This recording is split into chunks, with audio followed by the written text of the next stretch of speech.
Maxamuud Ugaas Cusmaan waa wiil 18 jir ah oo si dheeldheel ah u liqay musmaar weyn nooca lambar 10 ama Soomaalidu ay u taqaan lambar diyeeshe taasi oo halis gelisay nafsadiisa waxaana la geeyay dhowr isbitaal oo kala duwan.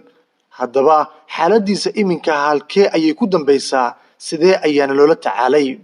Inta aan u gudbin marka hore haddii aad ku cusub tahay channelkeena subscribe dhee oo gambalaalka riix si muuqaaladaynu ay kugu soo dhacaan. Wiilkani markii uu liqay musmaarka lambar 10 ah si leeldheela waliba waxaa loola cararay isbitaalada magaalada Muqdisho qaar kamid ah. Ma aysan suuro gelin in laga soo saaro musmaarka isbitaalada oo intooda badan ka cabsaday inay ku sameeyaan qaliin gudaha ah maadaama wiilkan musmaarka u dhex fadhiyo. Waalidiinta dhalay waa kuwa iska danyar mana awoodin qaliin wiilkooda ay ku sameeyaan iska daayay in isbitaal daawo xataa ay uga iibiyaan. Dhowr isbitaal oo kala duwan ayaa la geeyay. Ugu dambeyntiina waxaa la geeyay isbitaalka Shaafi Hospital oo qaatay go'aanka geesinimada leh ee ah inay qaliin ku sameeyaan. Dr. Shaafi Aadan Dirir ayaana qaatay go'aanka geesinimada leh ee ah in wiilkani lagu sameeyo qaliin.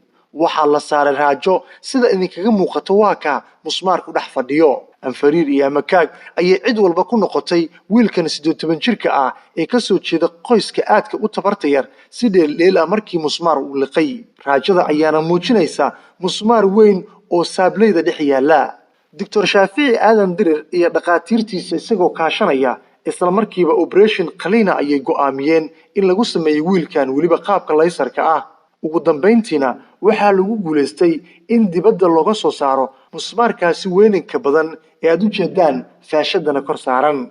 Dr. Shaafi Aadan Dirir waxa uu sheegay inay tahay kiiskii ugu horeeyay qof musmaar liqay uu gacanta la galo.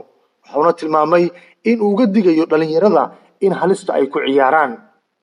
Waxaa jira dhalinyaro fara badan oo mararka qaar si dheeldheela nafsadooda halis u geliya.